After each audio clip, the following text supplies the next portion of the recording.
দাজ্জাল শুধু এক ব্যক্তি না, দাজ্জাল হইছে একটা প্যানেল, একটা দল, একটা গোত্র। দাজ্জাল মূল কানা যে ওইটা তো একটা আসবে, কিন্তু তার আগে মাঠ পরিষ্কার করার জন্য আমাদের সমাজে যখন এমপি, মন্ত্রী, চেয়ারম্যান, ম্যাজিস্ট্রেটরা আসে, তারা যখন মাঠে আসে মাঠ পরিদর্শন করার জন্য, তারা কিন্তু প্রথমেই আসে না। আসার আগে প্রথমে পুলিশ পাঠায়, তারপরে আর্মি পাঠায়, তারপরে সেনাবাহিনী পাঠায়, তারপরে বিশেষ বিশেষ বাহিনী দ্বারা মাঠ পরিষ্কার করে। বুম আছে কিনা, কোনো কিছু আছে কিনা, এগুলো পরিষ্কার করায় তারা আসে। দাজ্জাল আসার আগে দাজ্জালের চালা চামুন্ডাগুলা সমাজে পাঠাবে। দাজ্জালের চালা চামুন্ডা শুধু দাজ্জালের পক্ষে কথা বলে আমাদের ইমানকে হনন করবে না, তারা রাসূলের পক্ষে কথা বলবে বাহ্যিক দৃষ্টিতে, আল্লাহর পক্ষে কথা বলবে বাহ্যিক দৃষ্টিতে, রাসূলের হাদিসের পক্ষে কথা বলবে বাহ্যিক দৃষ্টিতে, আল্লাহর কিতাব নিয়ে কথা বলবে বাহ্যিক দৃষ্টিতে।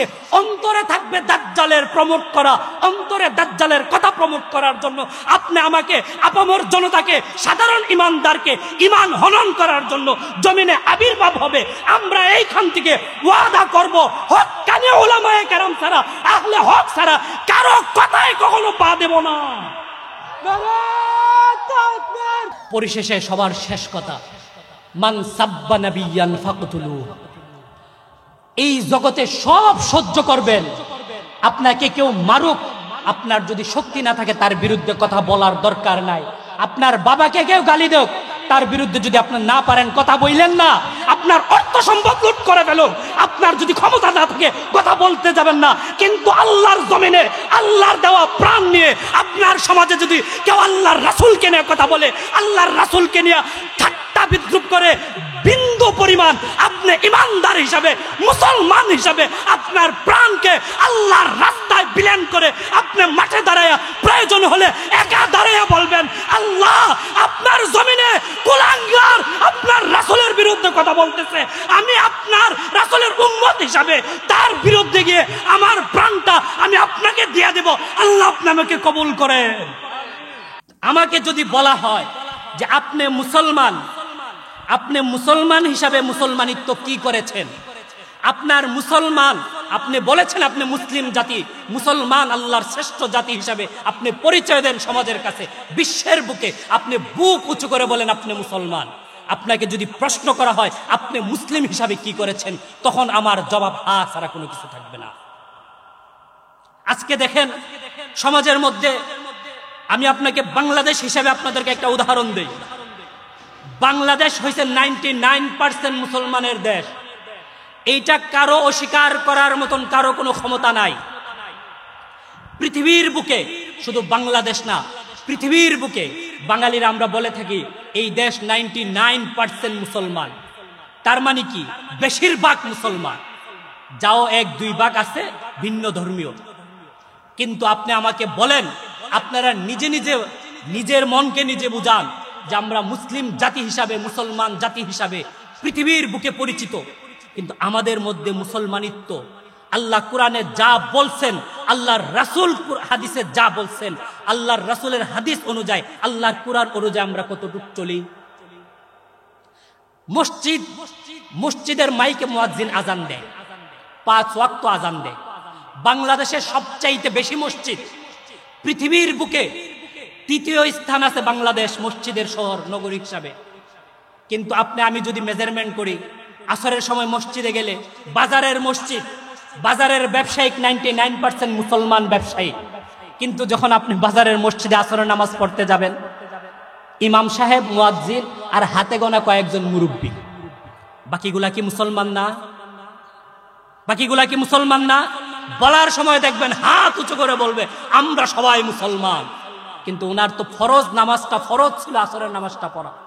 জান মাগরিবের সময় আরো 1-2 জন মুসল্লি বাড়ে, কারণ আসরের সময় কাজ ছিল, আসতে পারে নাই, মাগরিবে একটু ফারেক হইছে। কিন্তু আল্লাহ তো কোরআনে আমাদের উপরে নামাজ ফরজ করে দিয়েছে। নামাজ আমাদের উপরে আল্লাহ তাআলা কোরআনের মধ্যে স্পষ্টভাবে আমাদের উপরে নামাজ ফরজ করে দিয়েছে। আল্লাহর রাসূল সাল্লাল্লাহু আলাইহি সাল্লাম নিজে নামাজ পড়ছেন এবং উম্মতকে নামাজ পড়ার সিস্টেম দেখায় গেছে। কিন্তু আমরা বলার ক্ষেত্রে মুসলমান হিসাবে শ্রেষ্ঠ জাতি স্বীকার করি বলি, কিন্তু কাজে কর্মে পাওয়া যায় না।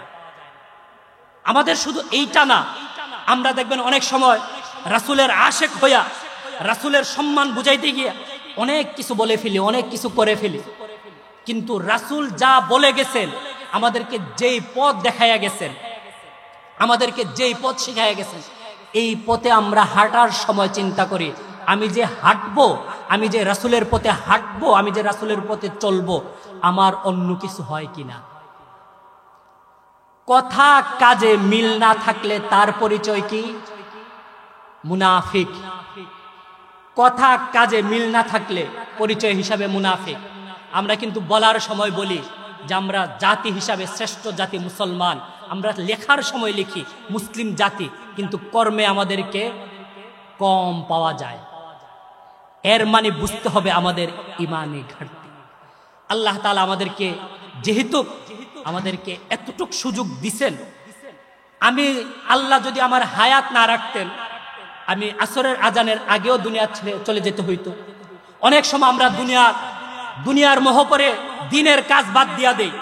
অনেক চিন্তা করি যে আমি যে দিনই ধর্মীয় কাজ করব, আমার সময়টা কোথায়। আপনাদের সমাজে, আপনি আমার সমাজে আমরা কিন্তু অনেক মানুষকে আমাদের এই দুই হাত দ্বারা কবরে দিয়েছি। যারা দুনিয়ার সকল ব্যস্ততা তাদের কাছে ছিল, বড় বড় ব্যক্তিত্ব, তাদের কাছে এক সেকেন্ড সময় কাউকে দেওয়ার মতো ছিল না। এক সেকেন্ড আপনি আমাকে দেওয়ার মতো সময় ছিল না। আল্লাহর ডাকে সাড়া দেওয়ার মতো এক সেকেন্ড সময় ছিল না।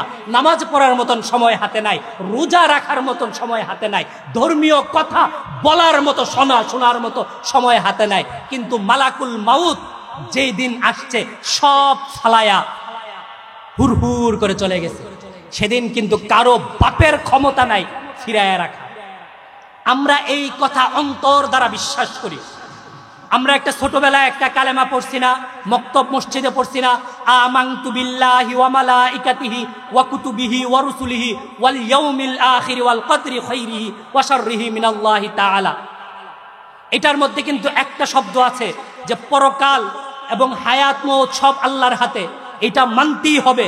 তকদিরে যা আছে, আমরা যদি কেউ এই কথা বিশ্বাস না করি, আমাদের কিন্তু ঈমান থাকতেছে না। আমরা ইচ্ছায় অনিচ্ছায় আমরা এই কথাটা বিশ্বাস করি যে আল্লাহ একদিন আমাদের কাছে, আমাদের পাশে মালাকুল মাউত পাঠাবেন। সেই দিন কিন্তু হাজার ব্যস্ততা রেখেও চলে যেতে হবে। হযরত সুলাইমান আলাইহিস সালাতু ওয়াস সালাম নাম শুনেন নাই? পুরা পৃথিবী শাসন করছেন 4 জন শাসক। এর মধ্যে 2 জন ছিল মুসলমান, আল্লাহর খাঁটি গোলাম।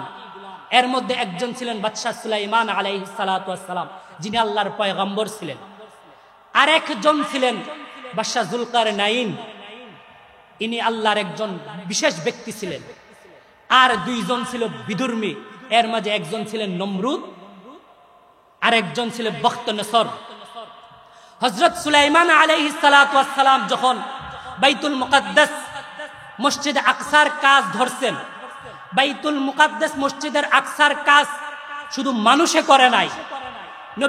নবী সুলাইমান আলাইহিস সালাতু ওয়াস সালামের কথা শুধু মানুষ জাতি না, জিন, দানব, সকল আল্লাহর সকল কুল কায়নাত, যত স্রষ্টার যত সৃষ্টি আছে, সবকিছু হযরত সুলাইমান আলাইহিস সালাতু ওয়াস সালামের কথা শুনতেন। মসজিদ আকসার কাজ যখন ধরছে, মানুষ তথা সকল প্রাণী দিয়ে কাজ করাচ্ছেন। এক পর্যায়ে হযরত সুলাইমান আলাইহিস সালাতু ওয়াস সালামের পাশে মালাকুল মাউত চলে আসছেন। ওনার হায়াত শেষ। এখন কি কারো বাপের ক্ষমতায় আছে ফিরায় নেওয়ার? যে হযরত মালাকুল মাউত হযরত আজরাইল আলাইহিস সালাতু ওয়াস সালামকে বলবে যে ভাই আজরাইল, তুমি এখন যাও, আমি মসজিদের আকসার কাজ করতেছি, আল্লাহর ঘরের কাজ করতেছি। দুনিয়া সবচাইতে ভালো ঘর না? মুসলমানের সর্বপ্রথম কিবলা ছিলেন। আপনারা জানেন কিনা, মুসলমান সর্বপ্রথম যেই দিকে ফিরে নামাজ আদায় করতেন সেইটা মসজিদে বাইতুল মুকাদ্দাস ছিলেন। সেই মসজিদে আকসাকে দখল করে রাখছে ইহুদিরা। সেই মসজিদে আকসা যখন তৈরি করেন হযরত সুলাইমান আলাইহিস সালাতু ওয়াস সালাম, তখন হযরত সুলাইমান আলাইহিস সালাতু ওয়াস সালামের কাছে মালাকুল মাউত চলে আসছেন। কারো বাপের ক্ষমতা হয় নাই মালাকুল মাউতকে ফিরাইয়া দেওয়ার জন্য। আমাদের পাশেও একদিন আসবে। তখন হযরত সুলাইমান আলাইহিস সালাতু ওয়াস সালাম হযরত মালাকুল মাউতকে বলতেছে, ভাই, আমি যদি দুনিয়া থেকে চলে যাই, আমি আমার মৃত্যু হয়ে গেলে এই যে জিন দানবগুলা কাজ করতেছে তারা আর কাজ করবে না, মসজিদের কাজ বাকি পড়ে থাকবে। তখন মালাকুল মাউত বলছিল যে আল্লাহর ঘরের কাজ আল্লাহ কিভাবে করবে আল্লাহ ভালো জানে, কিন্তু আপনার সময় আর নাই, আমি আপনাকে রেখে যাওয়ার মতো ক্ষমতা নাই। আপনারা ইতিহাস জানেন, বাকি অংশটুকু কাজ হয়েছিল কিভাবে আপনারা হয়তো শুনছেন। আল্লাহ তাআলা হযরত সুলাইমান আলাইহিস সালাতু ওয়াস সালাম এর প্রাণ নিয়ে গেছিলেন, কিন্তু শুধু দেহটাকে একটা সুলাইমান আলাইহিস সালাতু ওয়াস সালামের হাতে যে লাঠিটা ছিল, যেই লাঠি দ্বারা উনি চলাফেরা করতেন, সেই লাঠির মধ্যে ভর দিয়ে দাঁড়াইয়াছিলেন মসজিদে আকসার কাজ সম্পূর্ণ হওয়া পর্যন্ত। আমি আপনাদেরকে বোঝানোর জন্য বলতেছি, সুলাইমান আলাইহিস সালাতু ওয়াস সালামও মসজিদের কাজ অর্ধেক রেখে আল্লাহর ঘর তৈরি করবেন, আল্লাহর পয়গম্বর। কিন্তু যখন মালাকুল মাউত সামনে আসলো, আর কোনো অপশন ছিল না যে দুনিয়াতে থাকবেন, এমন কোনো অপশন আর নাই। আপনি আমারও একদিন ভাই সামনে মালাকুল মাউত আসবেন, সেই দিন আর কারো বাপের ক্ষমতা হবে না যে একদিন আধা দিন। এই জমিনে অনেক ব্যক্তি আছে ছেলেকে বিয়ে করাবে, সব কিছু ঠিক করছে, ছেলে বরযাত্রী যাবে, রেডি হইছে, বাবা সবাইকে ডেকে, এলাকার পাড়া প্রতিবেশীকে ডেকে এনে রেডি করছে, গাড়িতে উঠাইয়া দেবে। এমন সময় বাবা বলতেছে আমার যেন কেমন একটা প্রেশারটা একটু চাপ দিছে, একটু ঘরে গিয়ে শুই। উনি ঘরে গেছেন, সাথে কয়েকজন গেছেন, ঘরে গিয়ে শুইছে, শেষ। আছে না এমন? কিন্তু ওনার কথা ছিল কি, ছেলের বিয়ে যাবে, ছেলেকে বিয়ে করাবে, সাথে বউ নিয়ে আসবে, কিন্তু সবাইকে রেডি করছে, গাড়িতে উঠাবে, উঠাইয়া দিছে। বাবা উঠবে, এমন সময় বলতেছে আমার মাথাটা জানি কেমন করতেছে, আমি ঘরে গিয়ে একটু শুই। শুইছে তো শুইছে। এমন অনেক ইতিহাস আছে, মেয়েকে বিয়ে দিবে, মা সব কিছু করছে, মেয়ের বর ঘরে চলে এসেছে, মেয়ের বাড়িতে বর চলে এসেছে এবং হুজুর কলমা পড়াইয়া দিছে, এজিন নেওয়া হয়ে গেছে, মেয়েও কবুল বলে ফেলছে। কান্না, মা বুক ফাটা কান্না, মেয়েকে বিদায় করে দেবে। এমন সময় মা কানতে কানতে কেমন জানি হয়ে গেছে, পাশে অন্যজন ছিল, ডাইকা বলছে আমার জানি কেমন করতেছে, একটু দেখো তো। মা গিয়া শুইছে, এই শেষ। মার কথা ছিল কি, আমার মেয়ে স্বামীর বাড়িতে যাচ্ছে, পরের দিন আবার আসবে, আমি আমার মেয়ের জামাইকে একটু ভালো মন্দ রান্না করে খাওয়াবো। কিন্তু সেই মা জননীর আর সময় নাই, মালাকুল মাউত সামনে চলে আসছে। কারো বাপের ক্ষমতা থাকে না তখন। আপনি আমার কথা বিশ্বাস না করতে পারবেন, আপনার হাতে কত মানুষ কবরে দিয়েছেন, আপনি আমার হাতে কত জানাজার নামাজে দাঁড়াইছি। তারাও তো তাদের হাজার স্বপ্ন ছিল, পৃথিবী বড় স্বপ্ন ছিল, নিজের বুক ভরা স্বপ্ন রেখে পৃথিবী বড় স্বপ্ন ছিল। আমি বাড়ি করব, গাড়ি কিনবো, ছেলে মেয়েকে লালন পালন করব, ছেলেকে ইংল্যান্ড পাঠাবো, মেয়েকে থাইল্যান্ড পাঠাবো, ছেলেকে বাড়ি করে দেব, অনেক কিছু করব, মাধবপুরে বাড়ি করব। কিন্তু হঠাৎ একদিন দেখা গেছে সকল স্বপ্ন এক জায়গায় রেখে উনি খালি হাতে মুক্ত হস্তে কবরে চলে গেছে। আমি আপনাদেরকে বোঝানোর জন্য এই উদাহরণগুলো দিচ্ছি। আপনি আমার একদিন মালাকুল মাউত সামনে চলে আসবে, সেদিন আর কারো বাপের ক্ষমতায় থাকবে না আটকানোর জন্য। আমরা যতদিন দুনিয়াতে থাকবো, দুনিয়াতে আমরা মুসলমান হিসাবে আল্লাহ তাআলার রহমত নিয়ামত, আল্লাহ চাইলে আমাকে বিধর্মীর ঘরে সৃষ্টি করতে পারতো। যারা আজকে মুসলমানকে নিয়ে কথা বলে, আল্লাহর রাসূলকে গালি দেয়, আল্লাহর রাসূল নিয়ে কথা বলে, আল্লাহকে নিয়ে কথা বলে, তাদের মধ্যেও আমাকে পাঠাইতে পারতো। আল্লাহ চাইলে আমাকে নাস্তিক বানাইতে পারতো, আল্লাহ চাইলে আমাকে মুরতাদ বানাইতে পারতো, আল্লাহ চাইলে আমাকে ইহুদি খ্রিস্টান বানাইতে পারতো। কিন্তু রব্বে কারীম আরশে আজিমের মালিক আল্লাহ আমাকে মুসলিম হিসেবে পাঠিয়েছে। আল্লাহ আমাকে শুধু মুসলিম না, তাজদার মদিনা, আখির নবী, তাজদারে মদিনা নবী মুহাম্মদ সাল্লাল্লাহু আলাইহি সাল্লাতু ওয়াস সালামের উম্মত হিসেবে দুনিয়াতে পাঠিয়েছে। শুধু তাই না ভাই, আমাকে আপনাকে এমন নবীর উম্মত হিসেবে পাঠাইছে যে নবীকে আল্লাহ সৃষ্টি না করলে দুনিয়া সৃষ্টি করতো না। সেই নবীর উম্মত হিসাবে আপনি আমাকে দুনিয়ায় পাঠাইছে। মহান আল্লাহ আপনি আমার প্রতি রহম করছে না, গজব পাঠাইছে? রহম করছে না, দয়া করছে না? নাকি আল্লাহ আমার আপনার প্রতি এটা রহম করে নাই? আপনি আমার প্রতি আল্লাহ চাইলে কিন্তু আপনি আমাকে মুরতাদ চিনেন না, যারা আল্লাহর বিরুদ্ধে কথা বলে। আজকাল কিন্তু দেখবেন আপনি আমার সমাজে অনেক নামদারি হুজুর আছে, নবী মুহাম্মদের শান বলতে গিয়ে, নবী মুহাম্মদ সাল্লাল্লাহু আলাইহি সাল্লাতু ওয়াস সালাম, আপনারা আমাকে চিনেন কিনা জানি না, আমি দুইটা জিনিস বরদাস্ত করতে পারি না। আমি দুনিয়ার সব মেনে নিতে পারি, আমাকে সমাজে অনেক মানুষ ভালো পায় না। কেন ভালো পায় না? আমি সমাজে, আমি মুসা ব্যক্তিগত দুইটা জিনিস আমি সহ্য করতে পারি না। এক, কেউ যদি আমার আল্লাহকে নিয়ে কথা বলে। দ্বিতীয়, কেউ যদি আমার রাসূলকে নিয়ে কথা বলে। শুধু আমার রাসূলকে না ভাই, আমার রাসূলের সাহাবীদেরকে নিয়ে কথা বলে, স্ত্রীদেরকে নিয়ে কথা বলে, রাসূলের হাদিস নিয়ে কথা বলে, আমি মুসা সহ্য করতে পারি না।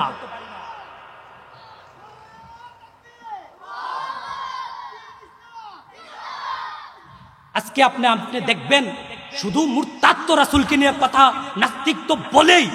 আপনি আমার মতো দেখবেন অনেক লেবাসদারি রাসূলের শান বুঝাইতে গিয়ে। ভাই আমি জানি না রাসূল কেমন ছিলেন। রাসূলের মতো মানুষ পৃথিবীতে, আল্লাহর সৃষ্টি, স্রষ্টার সৃষ্টির মধ্যে রাসূলের মতো ব্যক্তি নাই। একদিন হযরত আমেনা রাদিয়াল্লাহু তাআলা আনহা, যিনি রাসূল সাল্লাল্লাহু আলাইহি সাল্লামের আম্মা, রাসূল জন্মের পরে রাসূল সাল্লাল্লাহু আলাইহি সাল্লাম দাদাকে বলতেছে যে আমার জীবনে আমি এমন সন্তান কারো ঘরে ভূমিষ্ঠ হতে দেখি নাই। রাসূল সাল্লাল্লাহু আলাইহি সাল্লামের জন্মের ইতিহাস অনেক লম্বা, বলার মতো সময় নাই। আপনারা জানেন তখন রাসূলের দাদা রাসূলের আম্মাকে বলছিলেন, মা আমেনা তুমি কতটুক ঘুরছো, কতটুক কয় জায়গায় গেছো, কি দেখছো? বলতেছে আমি মক্কা, মদিনা, শাম, আশেপাশে কিছু গেছি। এর মধ্যে তুমি দেখো নাই, তাই না?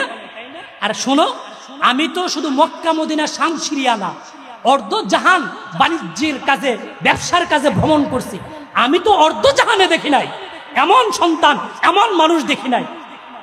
এমন সময় হযরত জিবরাইল আলাইহিস সালাতু ওয়াস সালাম বলতেছে রাসূল সাল্লাল্লাহু আলাইহি সাল্লাতু ওয়াস সালামের দাদাকে যে আপনি কতটুকু ভ্রমণ করছেন? আমি অর্ধ পৃথিবী ভ্রমণ করছি। আপনি অর্ধ পৃথিবী ভ্রমণ করে বলতেছেন আপনি দেখেন নাই? শুনুন, আমি আল্লাহর পুরা সৃষ্টি ঘুরছি, পুরা পৃথিবী না, সমস্ত সৃষ্টি আমি ঘুরছি। আমি কখনো এমন মানব দেখি নাই। এমন সময় আল্লাহর ফেরেশতা হযরত জিবরাইল আলাইহিস সালাতু ওয়াস সালামকে বলতেছে, জিবরাইল তুমি তো ঘুইরা দেখছো, আমি আল্লাহ এর চাইতে উত্তম মানুষ সৃষ্টি করি নাই, তুমি দেখবা কি? একবার বলেন না সুবহানাল্লাহ। সুবহানাল্লাহ বলতে কৃপণতা করেন? আজকে আমি এখানে বৈশা সুবহানাল্লাহ যদি কৃপণতা করি, কাল হাসরের ময়দানে জান্নাতে যাওয়ার আগে রাসূলের সুপারিশ ছাড়া কেউ জান্নাতে যাইতে পারবে না। এমন কেউ আছে দুনিয়াতে? দেখবেন আমাদের সমাজে অনেক কথা বলতে গেলে ভাই আপনারা আমাকে অনেক কথায় রাগ করে ফেলবেন, অনেকে অনেক কথায় চাইতে যাবেন, রাগ করেন আর চেতেন যাই করেন। অনেকে দেখবেন রাসূলকে মাইনাস করে বলে অমুকের সুপারিশ, তমুকের সুপারিশ দা জান্নাতে চলে যাবে। এটা কি সম্ভব? অনেকে বলে, আপনার সমাজে দেখবেন অনেকে কথায় কথায় বইলা ফেলে যে অমুকের সুপারিশ হইলে তমুক সুপারিশ জান্নাত।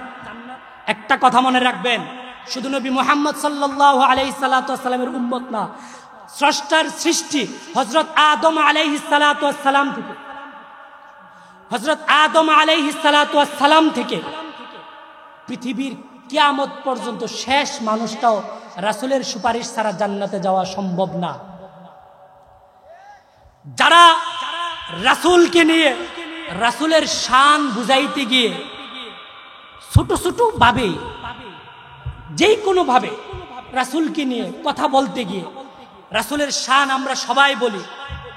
পৃথিবীতে একজন ব্যক্তি যদি তার জন্ম থেকে মৃত্যু পর্যন্ত আল্লাহ রাসূল সাল্লাল্লাহু আলাইহি সাল্লামের শান বর্ণনা করে শেষ করতে পারবে না। রাসূলের শান যদি বর্ণনা করে শেষ করা সম্ভব না। কিন্তু রাসূলের শান বর্ণনা করতে গিয়ে যদি কেউ এমন কিছু ভাষা ব্যবহার করে যেই ভাষা দ্বারা মানুষ এই শান, রাসূলের শান বুঝতে গিয়ে হাসি ঠাট্টা করে, ভাববেন সে একটা চিরন্তর বেয়াদব। কেউ যদি কারো প্রতি এমন মত আদর্শ পোষণ করে যে আমি তাকে এমনভাবে হেয়া প্রতিপূর্ণভাবে সম্মান করি, আমার মুখ দ্বারা তার প্রতি এমন আচরণ বের হবে। দেখবেন নাস্তিক তো আল্লাহর রাসূলকে নিয়ে বলেই, মুরতাদরা তো বলেই। শুধু নাস্তিক মুরতাদ না, আমাদের সমাজে এমন কিছু ব্যক্তি এখন আসতেছে, কিয়ামতের আগ মুহূর্ত তো দাজ্জাল শুধু এক ব্যক্তি না, দাজ্জাল হইছে একটা প্যানেল, একটা দল, একটা গোত্র। দাজ্জাল মূল কানা যে ওইটা তো একটা আসবে, কিন্তু তার আগে মাঠ পরিষ্কার করার জন্য আমাদের সমাজে যখন এমপি, মন্ত্রী, চেয়ারম্যান, ম্যাজিস্ট্রেটরা আসে, তারা যখন মাঠে আসে, মাঠ পরিদর্শন করার জন্য, তারা কিন্তু প্রথমেই আসে না। আসার আগে প্রথমে পুলিশ পাঠায়, তারপরে আর্মি পাঠায়, তারপরে সেনাবাহিনী পাঠায়, তারপরে বিশেষ বিশেষ বাহিনীদেরা মাঠ পরিষ্কার করে, বুম আছে কিনা, কোনো কিছু আছে কিনা, এগুলো পরিষ্কার করায় তারা আসে। দাজ্জাল আসার আগে দাজ্জালের চালা চামুন্ডাগুলা সমাজে পাঠাবে। দাজ্জালের চালা চামুন্ডা শুধু দাজ্জালের পক্ষে কথা বলে আমাদের ইমানকে হনন করবে না, তারা রাসূলের পক্ষে কথা বলবে বাহ্যিক দৃষ্টিতে, আল্লাহর পক্ষে কথা বলবে বাহ্যিক দৃষ্টিতে, রাসূলের হাদিসের পক্ষে কথা বলবে বাহ্যিক দৃষ্টিতে, আল্লাহর কিতাব নিয়ে কথা বলবে বাহ্যিক দৃষ্টিতে। অন্তরে থাকবে দাজ্জালের প্রমোট করা, অন্তরে দাজ্জালের কথা প্রমোট করার জন্য আপনি আমাকে, আপামর জনতাকে, সাধারণ ইমানদারকে ইমান হনন করার জন্য জমিনে আবির্ভাব হবে। আমরা এইখান থেকে ওয়াদা করব, হক্কানি উলামায়ে কেরাম ছাড়া, আহলে হক ছাড়া কারো কথায় কখনো পা দেব না। নারায়ে তাকবীর, আল্লাহু আকবার, নারায়ে তাকবীর, আল্লাহু আকবার। আল কোরআনের আলো, বিশ্ব নবীর শত্রুরা হুঁশিয়ার, সাবধান। নারায়ে তাকবীর। পরিশেষে সবার শেষ কথা, মান সাব্বা নাবিয়ান ফাকতুলুহু।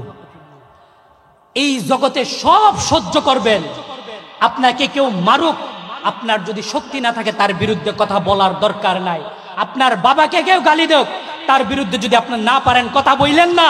আপনার অর্থ সম্পদ লুট করে ফেল, আপনার যদি ক্ষমতা না থাকে কথা বলতে যাবেন না। কিন্তু আল্লাহর জমিনে আল্লাহর দেওয়া প্রাণ নিয়ে আপনার সমাজে যদি কেউ আল্লাহর রাসূলকে নিয়ে কথা বলে, আল্লাহর রাসূলকে নিয়ে ঠাট্টা বিদ্রুপ করে, বিন্দু পরিমাণ আপনি ইমানদার হিসাবে, মুসলমান হিসাবে আপনার প্রাণকে আল্লাহর রাস্তায় বিলীন করে আপনি মাঠে দাঁড়ায়া, প্রয়োজন হলে একা দাঁড়ায়া বলবেন, আল্লাহ আপনার জমিনে কুলাঙ্গার আপনার রাসূলের বিরুদ্ধে কথা বলতেছে, আমি আপনার রাসূলের উম্মত হিসাবে তার বিরুদ্ধে গিয়ে আমার প্রাণটা আমি আপনাকে দিয়ে দেব, আল্লাহ আপনি আমাকে কবুল করেন।